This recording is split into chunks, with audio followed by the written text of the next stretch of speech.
The gentlelady is recognized. Thank you, Mr. Speaker, and thank you to my colleague and friend from the great state of Minnesota. I rise today to defeat the previous question so that we may immediately consider H.R. 6858, Congresswoman McMorris-Rodgers' bill that would strengthen United States energy security, encourage and promote domestic production of crude oil and natural gas, and help return to and solidify American energy independence. You know, I get asked all the time, why? Why will Congress do nothing to lower the cost of fuel? Why do they continue to talk and do absolutely nothing? Well, right here. Right here is your answer. Today, Republicans stand for the fifth time, legislation in hand, to bring gas prices down and to restart our energy production right here at home. Legislation that would make us energy independent once again and that would get thousands of Americans back to work. Legislation that would be a collective sigh of relief for our seniors and those on fixed incomes who are making the decision between gas or groceries. This legislation is the answer, and it is ready to go. But you know what? My colleagues on the other side of the aisle have already been given vote recommendations by the Speaker of the House to shoot this legislation down. They haven't even read it. They haven't even read it, and they're so blind to and beholden to their radical agenda that they won't consider a common sense solution to one of the most pressing issues facing all of our collective constituents, these fuel prices.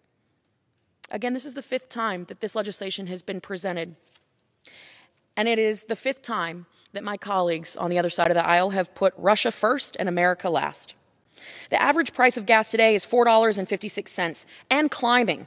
For our truckers and farmers who fuel up on diesel, like many in my district, it's costing them well over $5 a gallon at the pump. In fact, it is $5.19 today for a gallon of diesel.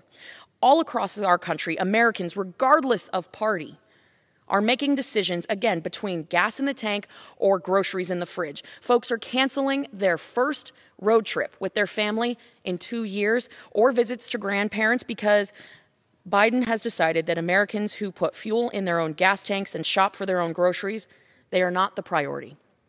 In fact, just 17 hours ago, the Biden administration was more concerned with presenting former President Barack Obama with a ceremonial pen than talking about how we are going to bring down fuel prices in this country. You want to talk about out of touch? There it is, in a nutshell. This is the Biden energy policy, soaring prices that hurt hardworking Americans and increasing reliance on foreign countries to meet our energy needs. We know that America's future will not be realized by sunshine and pinwheels. We will realize it by boosting domestic production and ending our dependence on countries that don't have our best interests in mind. Heck, they don't even like us.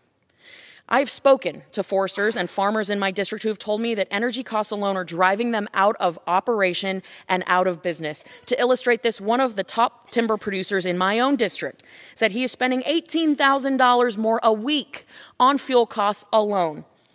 If this continues, he will be suspending operations.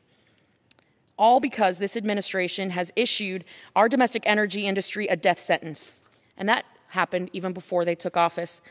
This Biden energy plan, or lack thereof, is ruining the financial hopes and dreams of hardworking Americans, destroying farmers, foresters, families, ranchers, and small businesses. And we know that we can put an end to this energy crisis. We know we can, but instead, we're focused on ceremonial pens and issues that do not matter to the American people. It is long past time that we end this energy crisis, put American energy security and independence at the top of the priority list, and I stand before this body and the American people to say that we, too, have had enough. I urge my colleagues to defeat the previous question so we can immediately bring my friend and colleague, Congresswoman McMorris-Rodgers' legislation to the floor. And with that, I yield back.